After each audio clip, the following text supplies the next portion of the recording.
সানাইয়ের সুরের মধ্যে এত বিষাদের সুর কেন? ও বর দেখেছি, বরটা বাড়ি নেই তো, তাই বরটার জন্য আমার মনটা কেমন করছে।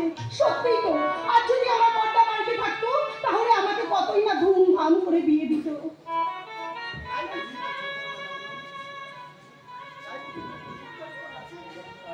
ছোটার উপরে এত অভিমান? ছোটা ছোটা ছোটা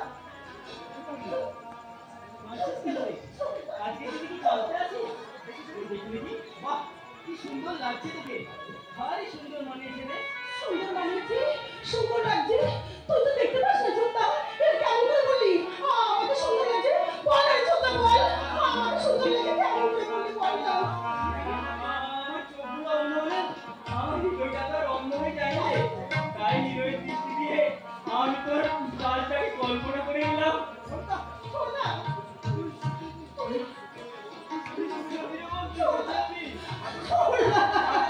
ভালো ছেলে, তোকে ভীষণ ভালোবাসে।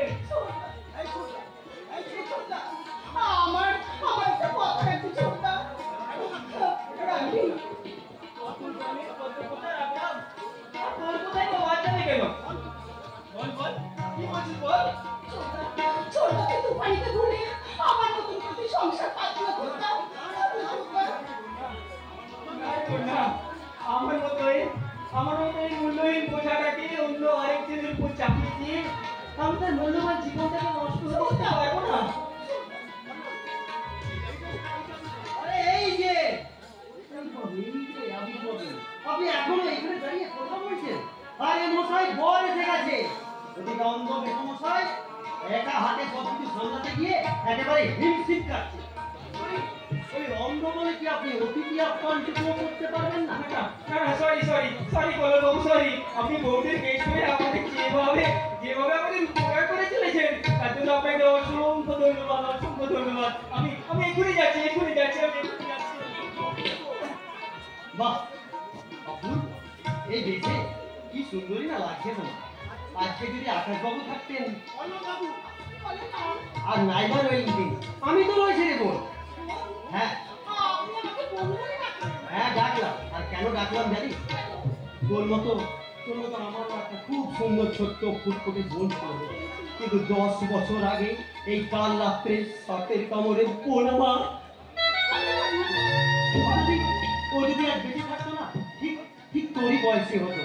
তাই তো তোকে দেখে হঠাৎ মনটা আমার। এই বোন তুই বল না, তুই সত্যিকারে আমার বোন হতে পারবি না? আজ থেকে না হয় আমাকে আকাশ বাবু বলে, দাদা বলে মনে করে।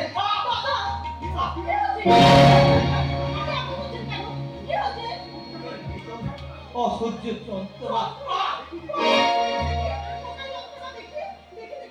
প্রিয়তমা, একদম বিয়ের পরেও আমাদের ভালোবাসা এরকমই থাকে। আর চিরদিনের মতো আমি তোমাকে এমনি করে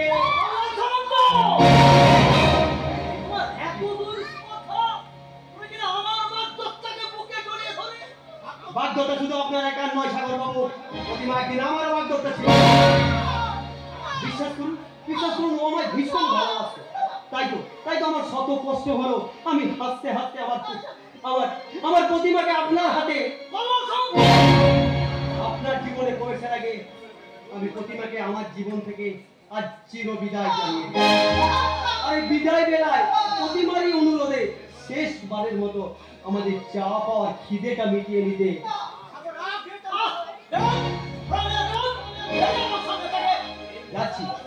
যাচ্ছি ঠাকুর বাবু। আমার প্রতিমাকে আমি আপনার হাতে রেখে যাচ্ছি। দেখবেন ওর যেন কোনো কষ্ট না হয়। ওর যদি কষ্ট হয় না, আমি না মরেও শান্তি পাবো না। প্রতিমা, প্রিয়তমা, আমি চিরদিনের মতো তোমার জীবন থেকে হারিয়ে যাচ্ছি। তুমি আমায় ভুলে এই সাগর বাবুকে নিয়ে সুখী হও, চির সুখী হও।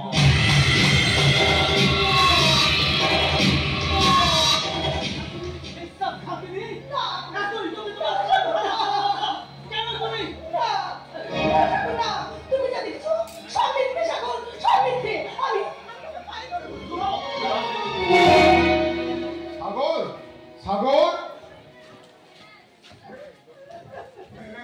এই যে বাবা সাগর, হ্যাঁ, লগ্ন পেরিয়ে যাচ্ছে, তাই পুরোহিত মহাশয় বললেন বিয়ের আয়োজন করতে। এ বিয়ে হবে না। তুমি কি বলছো বৌমা? ঠিকই বলছি। এমন একটা নষ্ট দুশ্চরিত্র কলঙ্কিনী মেয়ের সাথে আমি আমার দাদার বিয়ে কিছুতেই হতে দেব না। দুশ্চরিত্রা? তোমার কথা তো আমি কিছুই বুঝতে পারছি না বৌমা। কি হলো বাবা সাগর, তুমি এভাবে চুপচাপ দাঁড়িয়ে আছো? মা, তোর তোর দু চোখ ভরে জল। আরে আরে তোমার কি হয়েছে, তো আমাকে বল।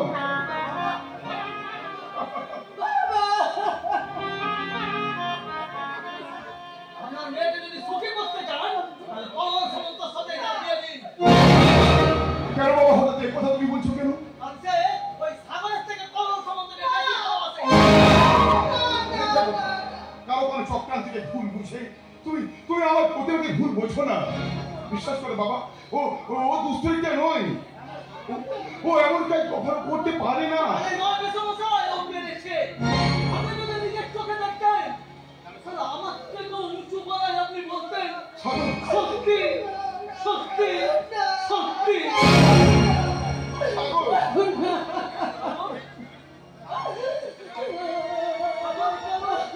উচ্ছিষ্টকে দহন করে নিজের জীবনকে কলঙ্কিত করবে না বেসমশাই।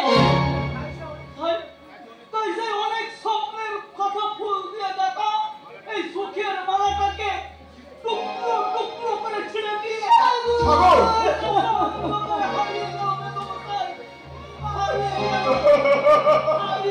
সাগর। সাগর তুমি শুনে যাও বাবা। বাবা আমার কি হলো আশা করে ভেবেছিল একটি সুখের ঘর আমার ভেঙে গেল।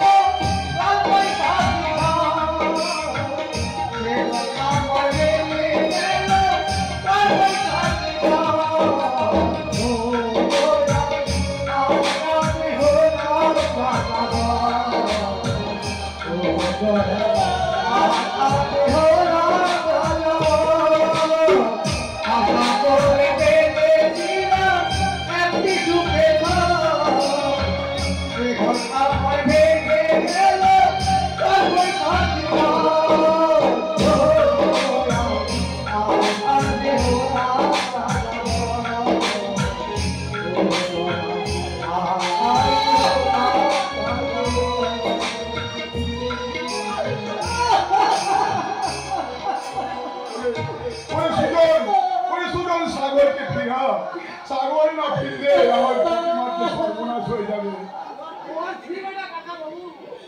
ওই চোখে যে ভুলের চশমা ধরা পড়েছে, ওই চোখে ও ভুল ছাড়া আর কিছুই দেখতে পাবে না কাকা বাবু। ভুল ছাড়া আর কিছুই দেখতে পাবে না। যাসলে যাসলে সুদাই যাসলে, ওরে তোরা সবাই তোকে এভাবে চলে যাবে।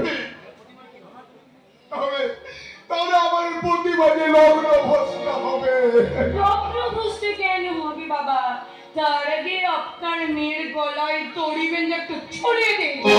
তা না হলে দুটো কুশিয়ে দিয়ে কাঁধে বেঁধে ওই পুকুরের মাঝে ফেলে দিন। কারণ এমন কলঙ্কিনী মেয়ের মুখ দেখা পাপ।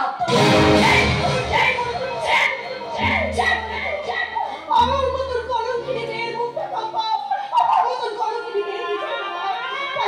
তাই তো আমার আত্মহত্যা করেছে।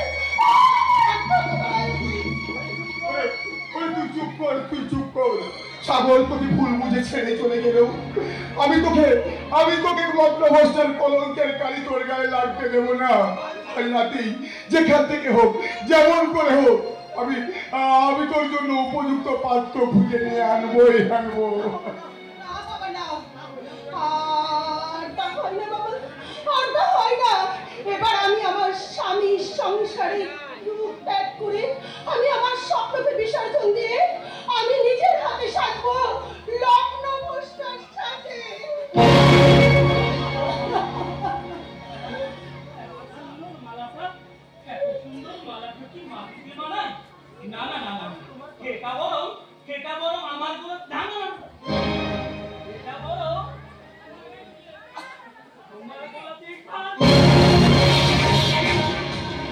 কি বাবা, আমার মেয়েকে গলায় মালা পরিয়ে দিয়ে তুমি আমার মেয়েকে লক্ষ্যভ্রষ্টার হাত থেকে উদ্ধার করলে। না না, উদ্ধার করা হয়। অত সুন্দর মালাটা যাতে নষ্ট না হয় সেই জন্য তো মালাটা আমি ওর গলায় পরিয়ে দিলাম। কি তোমার পরিচয়? পাগল পাগল? বিশ্বাস করুন, আমি কিন্তু সত্যিকারের পাগল নই। ওই ওরা আমায় চোর করে পাগল সাজিয়ে দিচ্ছে। তাই তো আমি পালিয়েছি। দেখলাম একটা বাড়িতে কত রঙিন আলো জ্বলছে, মিষ্টি সুরে সানাই বাজছে। লোককে জিজ্ঞেস করে জানতে পারলাম ভাইটাতে বিয়ে হচ্ছে, বিয়ে।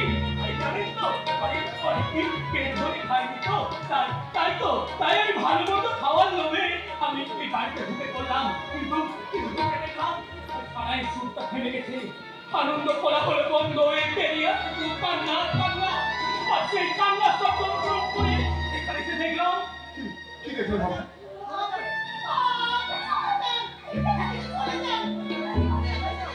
চলে যাবো? এত আশা করে এসো, দুটো খেতে পাবো না? বেশ, আমি তাহলে চলেই যাচ্ছি। দাঁড়াও বাবা, আর তো তোমার যাওয়া হবে না। আমার মেয়ের গলায় বড় মালা পরিয়ে দিয়ে তুমি যে ওর সুখ দুঃখের অর্ধেকের ভাগিদার হয়ে গেছো। তাই তাই তাই আমার তোমার কাছে অনুরোধ, তুমি আমার মেয়েকে বিয়ে করো বাবা। তা কি করে হয়? আচ্ছা আচ্ছা, বিয়ে করলে আপনারা আমায় পেট ভরে খেতে দেবেন তো? হ্যাঁ হ্যাঁ বাবা, আমরা তোমাকে পেট ভরে খেতে দেবো। তাহলে আমি বিয়ে করতে রাজি।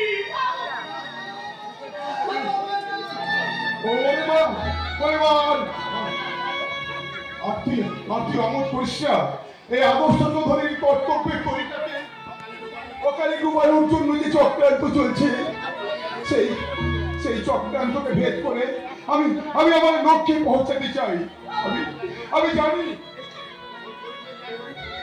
কোনো ঈশ্বরের প্রেরিত দূত, তাই এর হাতেই সমর্পণ করলাম তোর সুখ দুঃখ আর জীবনের ভার।